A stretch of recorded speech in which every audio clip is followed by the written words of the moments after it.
महाशून्य के मंथन स्वरूप जब शून्य का आविर्भाव होता है तो वह अपने ही शक्ति कवच में स्थित होता है। जैसे ही शून्य का फैलाव होता है यानी काल की प्रक्रिया शुरू हो जाती है। तो शून्य का फैलाव और काल की प्रक्रिया दो स्थिति नहीं, वह एक ही स्थिति है। बाहर फैलाव हो रहा है और भीतर परिवर्तन। तो यह फैलाव और परिवर्तन दोनों स्थिति एक साथ हो रहा है और इसी शून्य के फैलाव को ही हम काल कहेंगे। काल ही वह रचनाकार है और इस पूरे आयाम का एक ही काल है, वही शून्य का फैलाव, जिसकी गूंज इस निर्वात में स्थित है। और यह निर्वात और कुछ नहीं, वह गूंज की ही स्थिति है जिसे हम क्षेत्र कहते हैं। और इस अव्यक्त गूंज में वह ब्रह्म ऊर्जा मौजूद ही है और यह अस्तित्व क्षेत्र काल व ऊर्जा का ही परिणाम है। और इस शून्य में ही तीनों स्थिति घटित हो रही है, काल, क्षेत्र और ऊर्जा की। इसलिए उस महाशून्य में यानी अनंत से अनंत का ही आविर्भाव हो रहा है, क्योंकि जो शून्य में तीन स्थिति काल, क्षेत्र और ऊर्जा की घटित हो रही है वह भी अनंत ही है। इसलिए आपको दिखाई देगा कि अनंत की यहाँ दो स्थिति है। एक तो वह शून्य का फैलाव जो अपने ही शक्ति कवच में स्थित है, इसका फैलाव, तो यह भी अनंत की एक स्थिति है।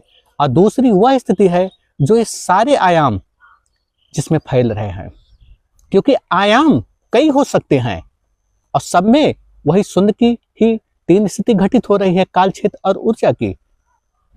और यह आयाम जिसमें फैल रहा है वह महाशून्य है, क्योंकि न ही उसका कोई काल है, न क्षेत्र है, न ही कोई ऊर्जा है, न ही उसका कोई शक्ति कवच है। उस संबंध में कुछ कहा ही नहीं जा सकता है, वह सदा ही अज्ञात रहेगा।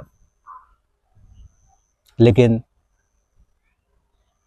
काल, क्षेत्र और ऊर्जा जिसका यह अस्तित्व काल, क्षेत्र और ऊर्जा का ही परिणाम है, और इस संबंध में कुछ कहा जा सकता है, इसलिए कहा जा सकता है कि इस शून्य में तीन स्थिति घटित हो रही है, काल, क्षेत्र और ऊर्जा की।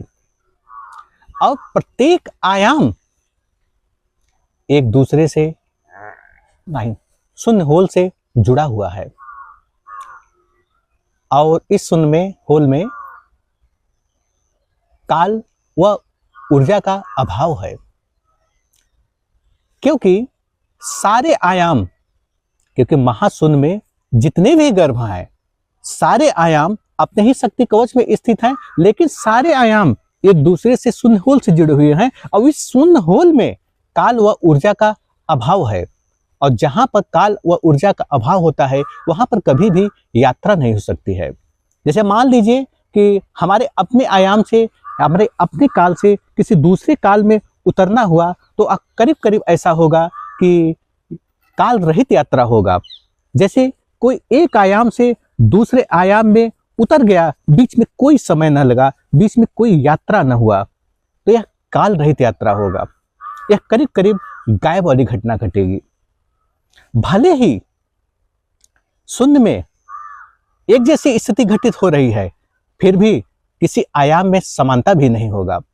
इसलिए समानता नहीं होगा कि मान लीजिए कि हमारा आयाम किसी जो दूसरा आयाम है उससे बाद में आया, तो जो पहले आयाम आया है उसका काल ऊर्जा कुछ और होगा और हमारे आयाम का काल ऊर्जा कुछ और होगा। भले ही इस आयाम में काल, क्षेत्र और ऊर्जा शून्य की तीन स्थिति दोनों में एक जैसी घटित हो रही है, फिर भी दोनों में समानता नहीं होगा।